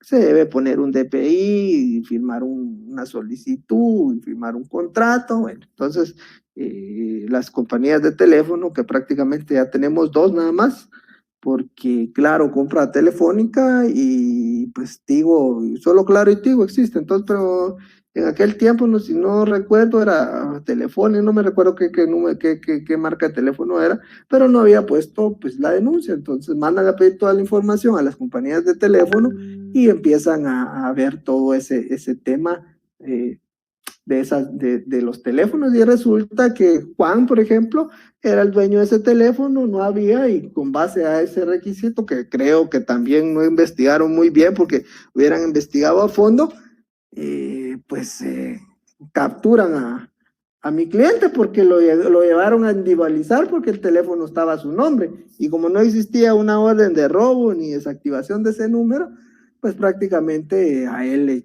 lo estaban imputando. Entonces yo le pregunto a él que la única forma de poder ayudarlo es que hiciéramos el cotejo de voz, ¿va? Que solicitáramos como diligencia al Ministerio Público para revisar el cotejo de voz, y me dijo, sí, realmente yo no soy el que está ahí, me dijo, porque yo no he tenido ese teléfono, entonces estoy seguro que ese dictamen va a salir negativo. Y efectivamente, solicitamos al juez competente como una discrepancia para que se realizara, porque el Ministerio Público no quería, imagínense, no quería hacer esa diligencia de cotejo de voz. Si no se hubiera hecho, muy probablemente tal vez lo hubieran condenado a él, ¿verdad? No sé, pero gracias a Dios sí obligó el juez a través de una discrepancia realizar la diligencia, se hizo el dictamen, pasamos 8 meses con ese tema porque eran casi 33 personas detenidas, imagínense, cuando son personas, muchas personas detenidas, los procesos se alargan porque como no todos están conformes, unos apelan, unos intervienen con actividades, recursos, amparos, bueno, se traban los casos muchas veces cuando son muchas personas. Pero gracias a Dios, a mi cliente lo logramos sacar y el cotejo de voz salió que no le pertenecía a él. Entonces, por eso fue que él salió y le dieron una clausura primero y posteriormente le dieron un sobreseimiento. Pero ¿qué pasa con el tema del cotejo de voz? También puede ser que la persona no se lo quiera hacer y está en su derecho. La prueba debe ser 100% efectiva. Yo he visto casos en donde los sindicados llegan a las audiencias y dicen, bueno, hable. ¿Cuál es su nombre? Y hablan, no hablan. ¿Cómo sé es que estoy malo de la garganta? Y no hablan por este tema del cotejo de voz, porque pues puede ser que quieran hacer el cotejo de voz, pero en el cotejo de voz, por ejemplo, con audios del organismo judicial o con otro tipo de audios, ya no es al 100% seguro, ya baja, no hay un 100% de seguridad eh, que puede hacer. Entonces, el cotejo de voz es un acto voluntario y si la persona no lo quieren hacer, tampoco no lo pueden obligar. Como en otro caso que yo tuve, le dijeron a una de mis clientes, mire, por favor, pues hágase el examen. Y dijo, no. Entonces la voy a certificar lo conducente por desobediencia. Pero es que no, tampoco lo pueden obligar a la persona. O sea, ese tema, el cotejo de voz, es un tema como la grafía, ¿va? También es un tema porque son actos voluntarios de la persona, no es como el ADN que dice el juez, mire, yo no me quiero sacar sangre, agárrenlo, le dicen a los guayas y ya llega el del INASIF y le saca la sangre, pues, ¿va? Pero en la voz, ¿cómo? O en la grafía, ¿cómo? ¿Va? Entonces es un tema complicado porque es un tema voluntario, ¿va? Si no lo quiere hacer, tampoco lo pueden obligar. Ese es mi criterio, ese es mi punto de vista. Pues hemos llegado al final con el tema de la ley contra la delincuencia organizada. Vamos a aprender el chat unos momentitos, por favor, y pues podemos hacer las preguntas que ustedes consideren necesarias. Esa es prácticamente, esa es la parte, y la otra parte que vamos a ver mañana es el tema del colaborador eficaz. Vamos a ver si ya activé el chat, ya está activado. Esperemos unos segundos ahí para que podamos hacer nuestras preguntas.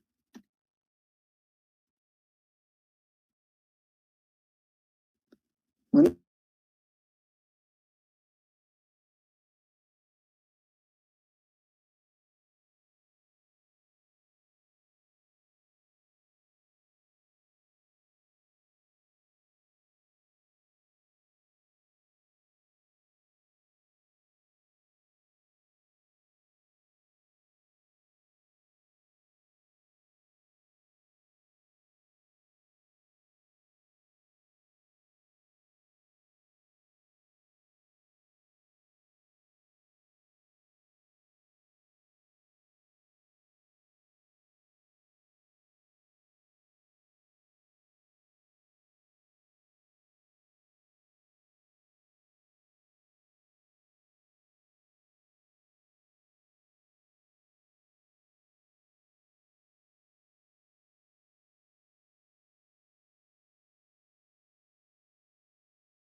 Bueno, buenas noches, Evelyn Virginia. Vamos a comenzar con ella. Su pregunta dice, gracias, doctor.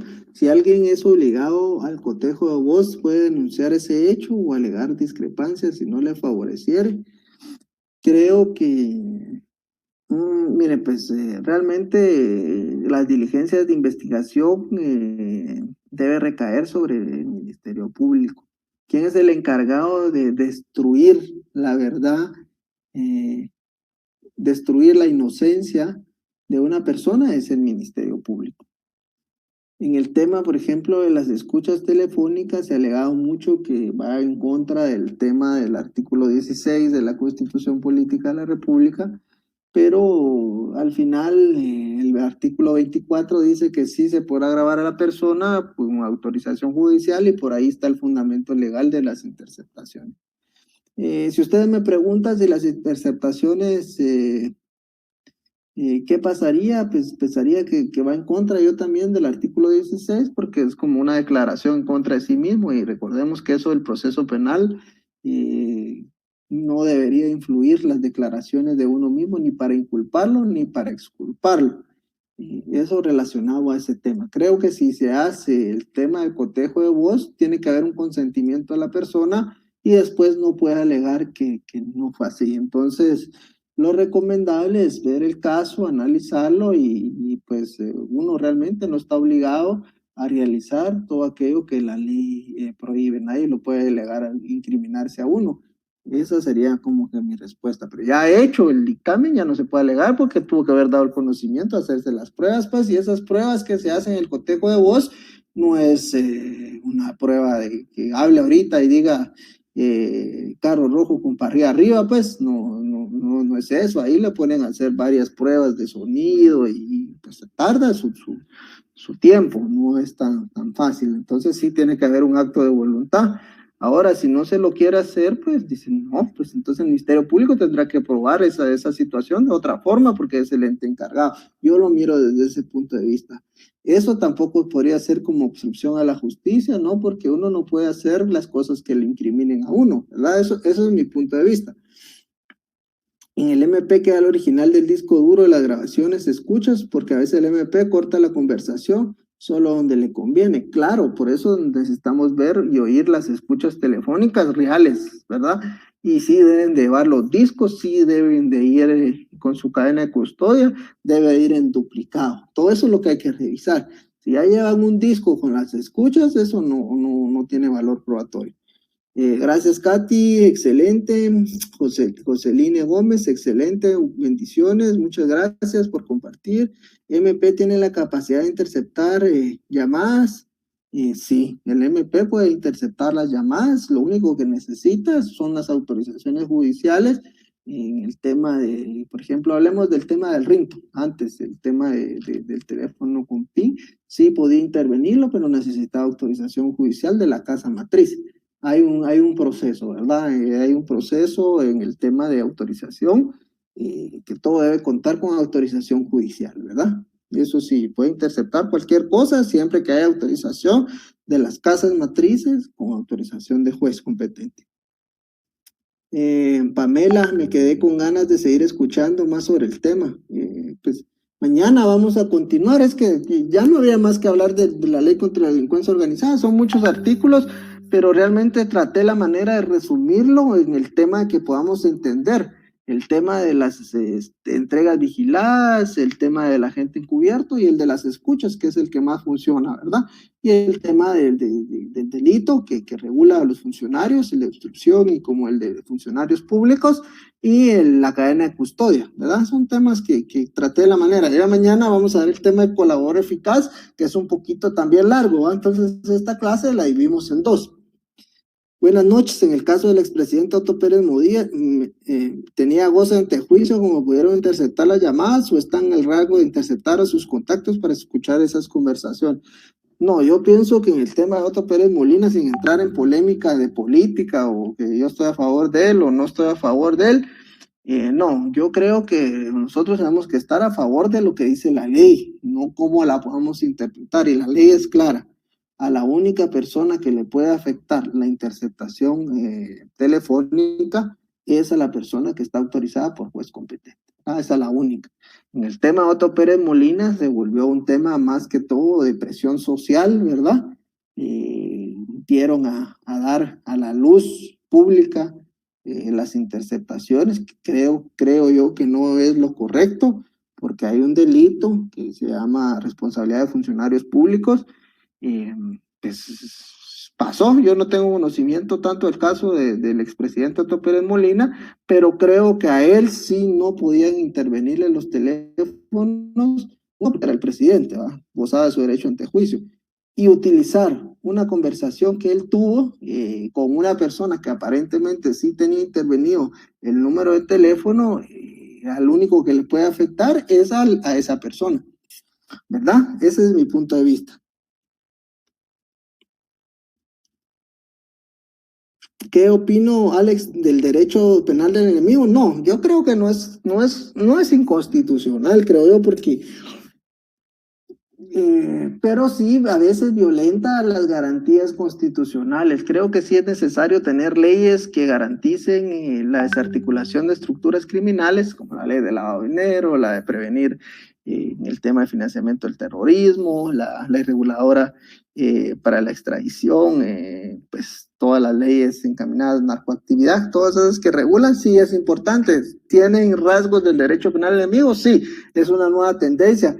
Pero no es inconstitucional, es necesaria, pero deben de aplicarse estrictamente como dice la ley, ¿ah?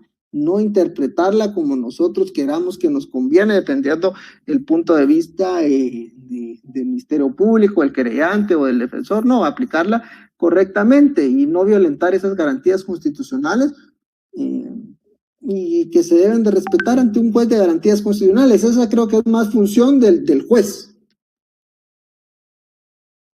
Muchas gracias, buen tema, bien explicado. Gracias, Carlos, Marcela. ¿Podría explicar nuevamente la asociación ilícita? Bueno, miren, pues el tema de la asociación ilícita es un tipo penal que está regulado en la ley contra la delincuencia organizada, ¿verdad? ¿Correcto? Y está regulado en el tema, ¿qué dice? El tema de asociación ilícita. Lo voy a leer aquí. Vamos a ver, conspiración es el 4. Vamos a ver. Asociación ilícita. Comete delito de asociación ilícita quien participe o integre asociación del siguiente tipo. Los que tengan por objeto cometer algún delito después de constituidos, promueva su comisión, las agrupaciones ilegales de gente armada, delincuencia organizada, grupos terroristas. Este delito será sancionado con pena de 6 a 8 años de prisión sin perjuicio de las penas asignadas de los delitos cometidos. ¿Qué es el delito de asociación ilícita? Yo me voy a asociar ilícitamente para cometer el plagio y secuestro. Entonces, hay asociación ilícita porque hay permanencia, ¿verdad? Hay una planificación, hay un antecedente histórico que yo pertenezco a una estructura criminal, tengo antecedentes de mi conducta delictiva, los grados de agresividad, lugares donde opero, bueno, hay varias circunstancias ahí que se pudieran dar y que puedan hacer creer que se asoció para cometer un delito. Pero si el Ministerio Público tiene el delito de asociación ilícita, pero se asoció ilícitamente para cometer ¿qué delito? No sé si me explico. Tiene que asociarse para cometer un delito. Y para poder imputar el delito de asociación ilícita necesitamos contar con el informe de la Policía Nacional. Es, pues no, tal vez no tenga una buena, un récord, eso es la palabra. Tener un récord delincuencial que debe tener la policía y que ese récord policial delincuencial se encuentre relacionado con otros individuos y que hayan formado una estructura criminal, hay asociación ilícita, se asociaron para cometer tal delito. Eso es realmente. Pamela, gracias por la excelente disertación, estamos a las órdenes.